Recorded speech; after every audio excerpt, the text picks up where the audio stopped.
going to be very wet and muddy. I wonder if I should put my mug boots on. Probably so, but we are going to burn these big burn piles. Well, they're not very big, but we're going to burn these burn piles today.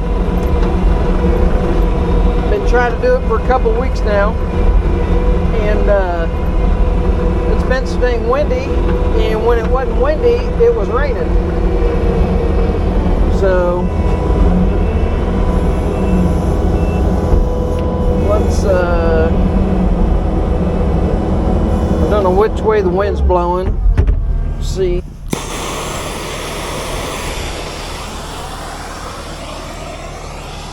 But usually I'll bring my weed burner out.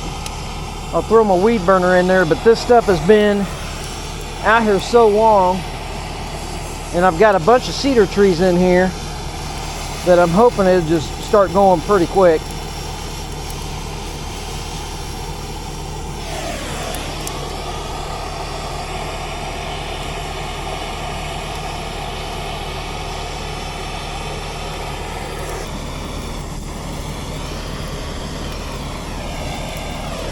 All right,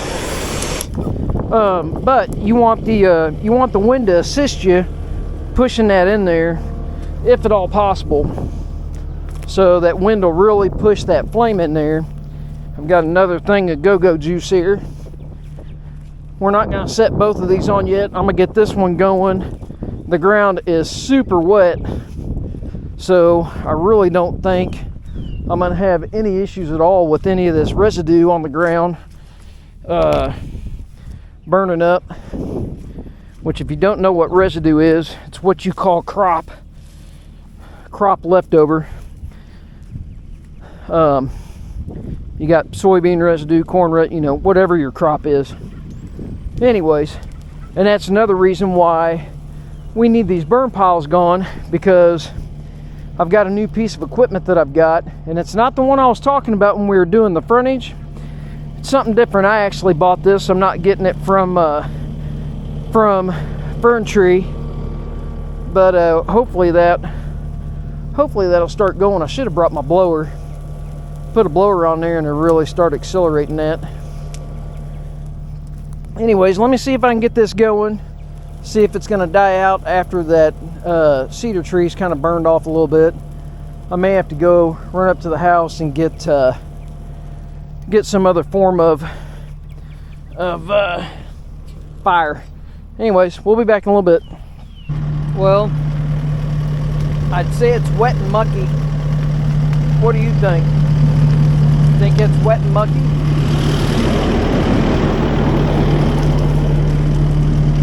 That'll be fun to clean out.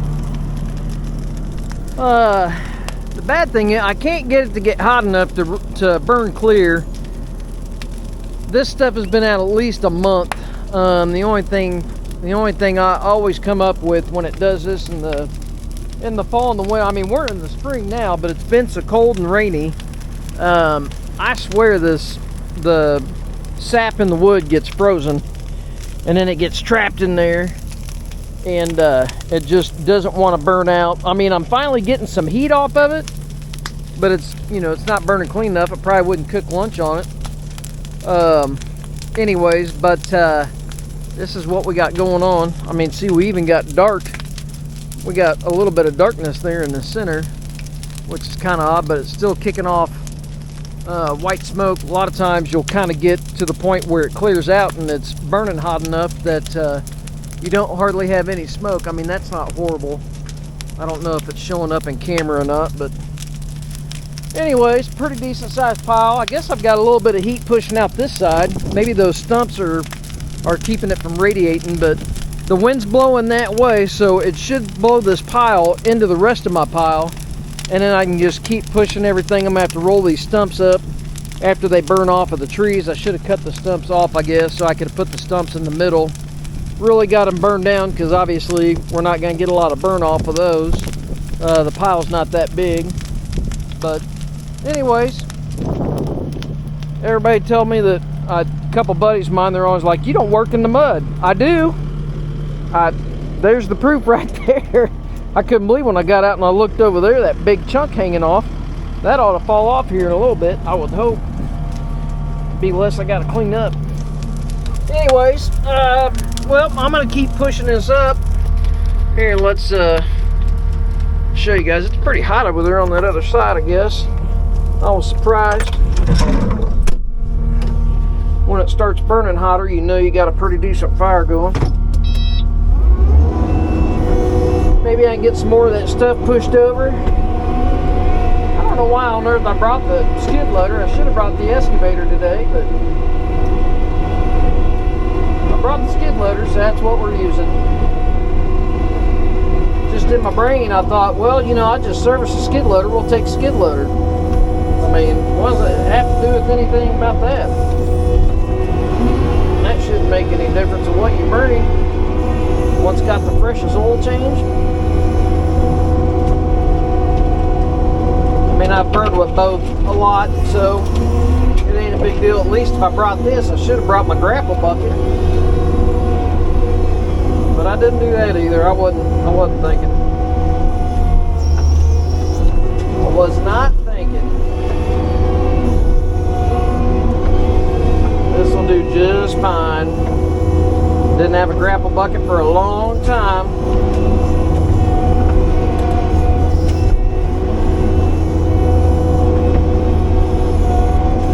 You guys, when you're out burning fires, just please be careful. Please be careful. I don't want you to watch my video and be like, oh man, that looked real easy. I've been doing this since I was 17, so I've got a few years of experience. And I used to burn them with, I don't know, I've burned piles with backhoes before, and rubber tire skid loaders. That was before we even had a skid loader with tracks. Burn piles with dozers.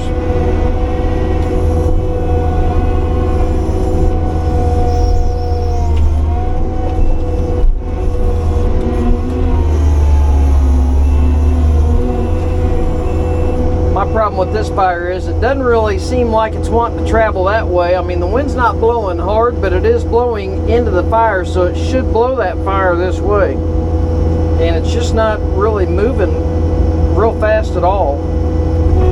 But it'll get burned up. Even if it takes till night, it'll get all burned up.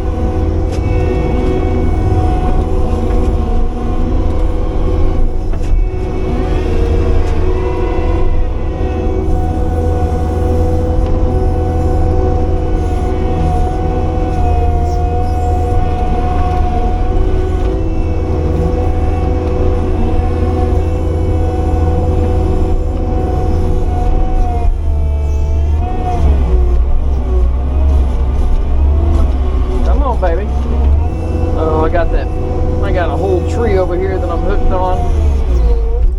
Well, it's probably more than that, I guess, because it still doesn't want to push it in.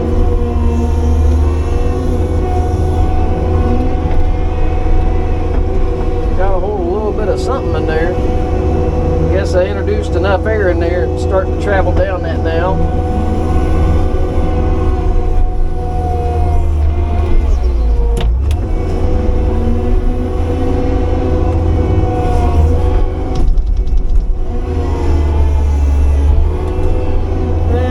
I've got it going down that burn pile a little bit now. Now if I can push these big trees yet, well, I can get them stumps in there, but let's see what we got over here. Looks like I can push a little bit of this up maybe.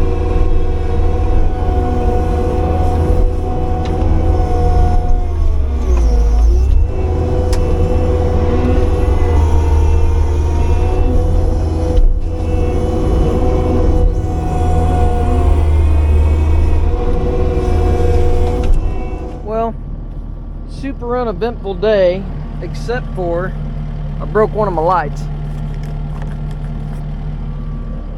That's another reason why I like using the excavator instead of the skid loader to push up burn piles and stuff. I was pushing up a pile, all of a sudden I heard this real loud pop, sounded like plastic, but I was pushing a bunch of trees and what the heck was that? And I saw a little piece of plastic sitting down on the bucket. So then I turn around and look up. It's like, That's what that noise was. So I guess tiger lights or something are in my future, because I'll just put something else on it. But anyways, as you can tell, this pile is pretty small compared to what it was. It was pretty good sized pile here, and then another one over there combined down. It's been about 5 hours right now, and this is what we got left. I know there's at least 2 stumps left right here, 3 stumps, 4 stumps. There's a stump, a stump, a stump, a stump. I guess there's another one in there I just shoved into the ash, into the coals. It'd be nice to get this one pushed in. That one's not going to get burned up. Everything might burn off of it, but I'm going to have to throw that in the fence line. She's got a fence line back here that I can probably put a lot of this stuff in, but we're going to let this sit. I'm going to let it sit all week, probably, maybe till at least the end of the week, and then we'll scoop it up and we'll spread the ashes out. We'll till them in, and then any of the big stuff, some of this fence stuff like that, I'll probably ball it up. I'll just haul it back with me and I'll throw it in my dumpster. And actually, I might take that big stump back with me. I might just put it in my dumpster, because it ought to burn down far enough to where I can cut the rest of it with a chainsaw. But anyways, short work for a day. Let's see, I cleaned out the undercarriage and it's starting to dry out enough on the top. I got a little bit in there that threw up on the inside, but and actually that might have been left from where I cleaned it out. Maybe that didn't fall all the way down there yet. Oh yeah, grab Jason with a bare hand, that's good. Let's see, yeah, it just must have not fallen out when I cleaned my tracks out. But anyways, ground's tacking up pretty good. I mean, the heat from a fire probably didn't hurt, but even over there it's starting to tack up pretty good. Sun's out, no rain for once, my gosh.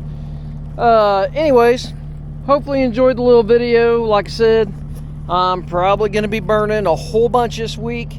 We've got rain Friday, but man, I got burn piles everywhere. Stuff that I've worked on here and there, and we're probably going to go to DeSoto tomorrow. We've got a bunch of lumber out there to burn. That's going to go like that. It's just going to go whoo. So it's all kiln dried. Doesn't matter if it was freezing or not. It's going to be super wet out there. Not going to be fun, but it needs to be done. And then I'm buying a tiller. So we are going to use a tiller up here to till this ground to get all the soybean residue out.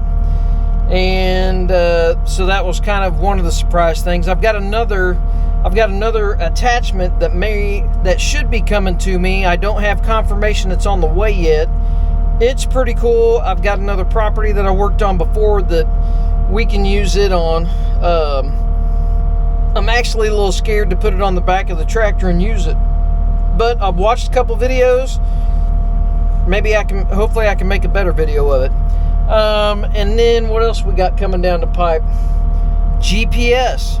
I just ordered GPS for my tractor.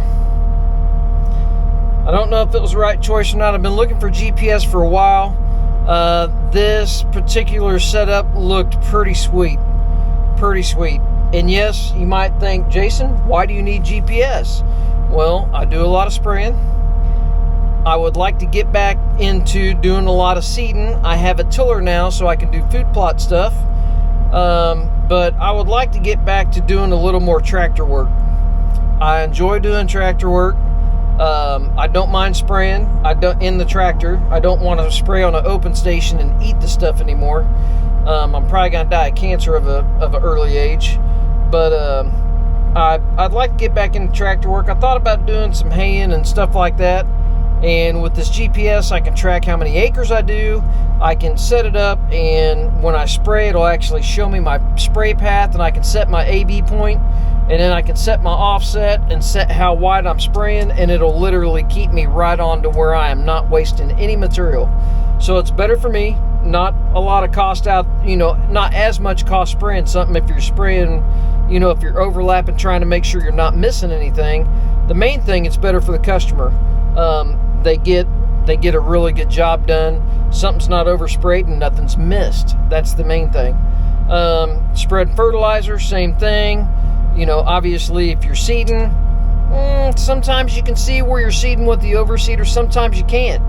I can set it at 6 foot, I can set it at 12 foot, whichever seeder I got on, and I can literally set it for a 1 foot overlap and it'll keep me dead on. So overseeding purposes, that'll be amazing. Anyways, so look out for those videos. I ought to have that stuff up, I don't know, next couple weeks or so. But anyways, I appreciate you watching. Please like and subscribe if you would. It does help the channel. Hit the little notification button if you like my videos. Hopefully we'll have some better videos. We're gonna have better weather, probably not as much rain, hopefully. But we're coming out of winter. We've had a really bad couple winters this year, and anyways, I apologize for the lack of video content and maybe not as good of videos as what I normally do. So I'm gonna leave this sit. As you can see, there's plenty of dirt roughed up around there, and that is not very active at all. Nothing's popping, nothing's spurring, the wind's not blowing real hard, so that'll be safe to leave. I'm gonna go eat lunch, and you guys have a great day. See ya.